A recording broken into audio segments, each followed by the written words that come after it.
जय हिंद दोस्तों। स्वागत है आपके अपने यूट्यूब चैनल्स अभिमन्यु पे।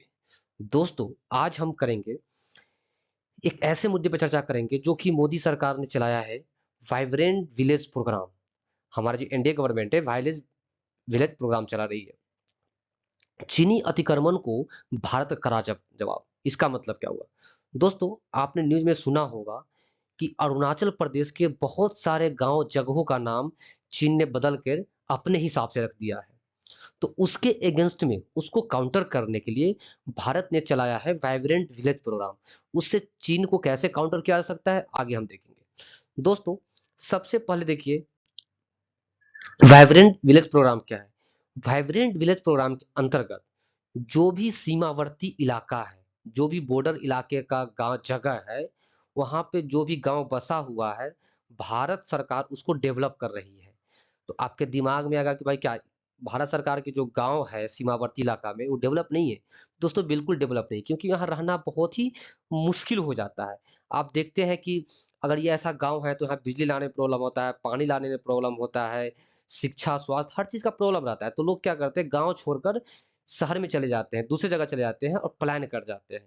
इस वजह से गवर्नमेंट ने, हमारी भारत सरकार ने सोचा है कि इस गांव को अगर डेवलप कर दिया जाए तो सुरक्षा के दृष्टिकोण से हमारे लिए बहुत काम का चीज होगा। तो आप समझ गए होंगे कि वाइब्रेंट विलेज प्रोग्राम क्या है। तो सीमावर्ती इलाके को बदलना। इसी सिलसिले में अभी हाल फिलहाल में अमित शाह जी जो कि अरुणाचल प्रदेश के गांव में गए थे, क्योंकि चाइना ने अरुणाचल प्रदेश पे दावा करता है अपना, इसी वजह से वहां पे गए और वहां के गांव में कार्यक्रम को रखा। दोस्तों, आप देखते हैं ये एशिया के मैप है। एशिया और ये है चाइना और ये है इंडिया। इंडिया और चाइना एक लंबा बॉर्डर साझा करते हैं जो कि करीब 3,500 किलोमीटर है। भारत और चाइना आपस में जो सीमा साझा करते हैं वो 3,500 किलोमीटर है। दोस्तों, आप पहले ये समझ लीजिए कि भारत और पाकिस्तान का जो सीमा है उसको हम बोलते हैं एलओसी, लाइन ऑफ कंट्रोल। और भारत और चाइना का जो सीमा है उसको बोला जाता है LAC, line of actual control. इसमें कंफ्यूजन नहीं होना है। एलओसी मतलब पाकिस्तान का बॉर्डर, एलएसी मतलब भारत और चाइना का बॉर्डर। दोस्तों, भारत और चाइना करीब 3,500 किलोमीटर दूरी जो बॉर्डर है साझा करते हैं। इसको भारत 3 पार्ट में डिवाइड करता है। एक बोलता है कि यह है वेस्टर्न सेक्टर। तो वेस्टर्न सेक्टर में कौन कौन आता है दोस्तों? लद्दाख का इलाका आता है वेस्टर्न सेक्टर में, जो करीब 2176 किलोमीटर है। ये लद्दाख का इलाका जिसको भारत और चाइना के बीच बॉर्डर है, इसको बोला जाता है वेस्टर्न सेक्टर। वही हिमाचल प्रदेश और उत्तराखंड, ये जो इलाका है, मिडिल सेक्टर बोला जाता है। और आप पूरब में आएंगे तो सिक्किम का जो बॉर्डर है और अरुणाचल प्रदेश का पूरा बॉर्डर, ये आता है ईस्टर्न सेक्टर में। तो भारत और चाइना के बीच जो भी बॉर्डर है उसको हम 3 भागों में डिवाइड करते हैं। ईस्टर्न सेक्टर जो कि अरुणाचल और सिक्किम में है, मिडिल सेक्टर हिमाचल और उत्तराखंड में है, और लद्दाख में पड़ता है ये वेस्टर्न सेक्टर। दोस्तों, अब हम देखते हैं कि भारत का ये ज्योग्राफिकल मानचित्र है। भारत का जब मानचित्र देखेंगे तो ये पूरे हिमालय का इलाका है। यहाँ बड़ी बड़ी चोटियां हैं, पहाड़ी है, ये पूरा इलाका हिमालय का है। तो हमारा जो भी बॉर्डर साझा करता है चाइना, वो सब पहाड़ी इलाका से ही करता है। इसमें कोई मैदानी इलाका का बॉर्डर नहीं है। आप ये देखते हैं।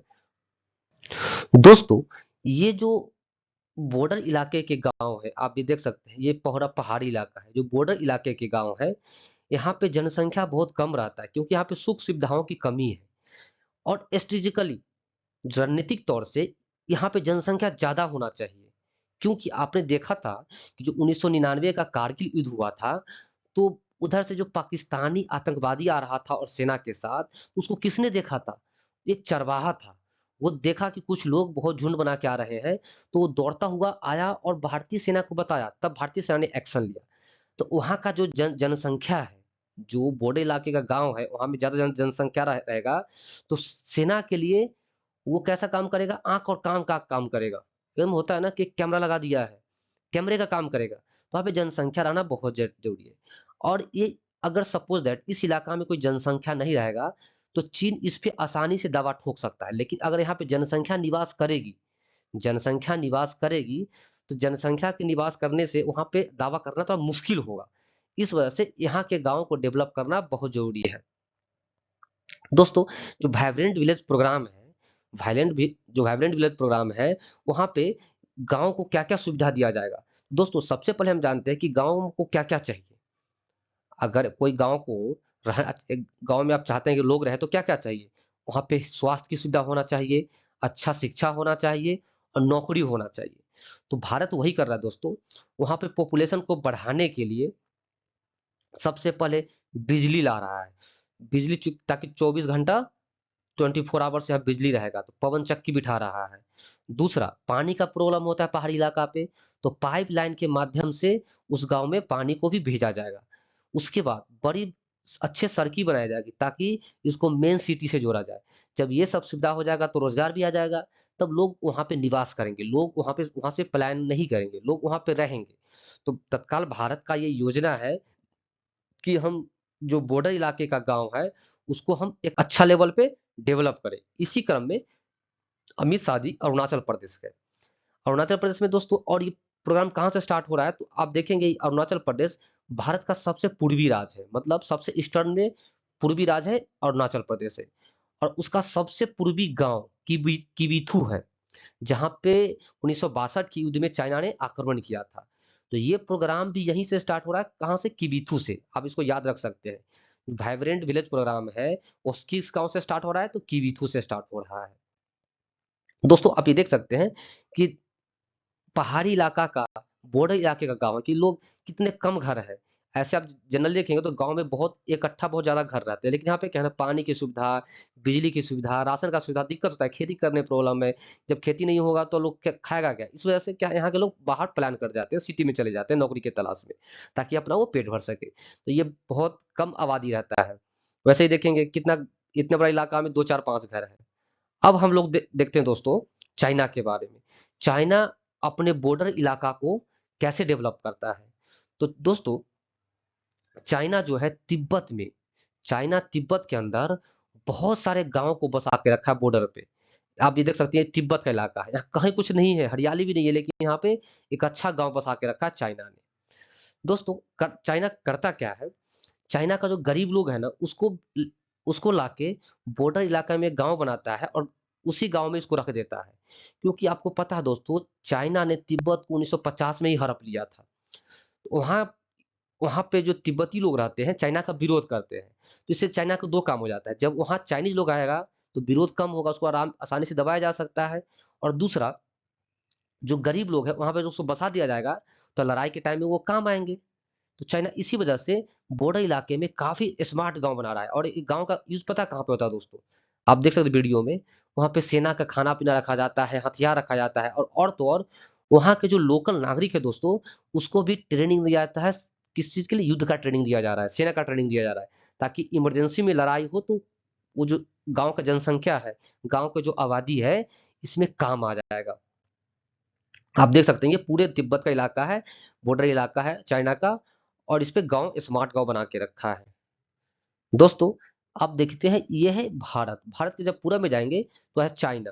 तो चाइना जो मेन चाइना है दोस्तों, ये हान जो देखते हैं यही मेन चाइना है, बाकी इसका तो हर पा हुआ है, ऊपर मंगोलिया से, इस सेंट्रल एशिया से और ये तिब्बत का इलाका है। तो चाइना का पूरा पिछला जो इलाका है, ये पूरा हड़पा हुआ है। तो चाइना जो हान चाइना में जो गरीब लोग हैं ना, इस गरीब लोग को उठा के अब बॉर्डर के गाँव में बसा दिया जाता है कि चलो भाई तुम यहीं पे रहो, तुम्हें सब हर सुख-सुविधा दिया जाएगा। दोस्तों, आपको पता होना चाहिए कि ये दलाई लामा है जो कि तिब्बत के धर्मगुरु हैं। ये भारत के अंदर निवास करते हैं। जब तिब्बत में आक्रमण कर दिया था चाइना ने, हड़प लिया था, तो 1959 ईस्वी में भाग के ये कहाँ पे आ गए? भारत आ गए और भारत की धर्मशाला में हिमाचल प्रदेश में है, वहाँ पे ये अपना शासन चलाते हैं।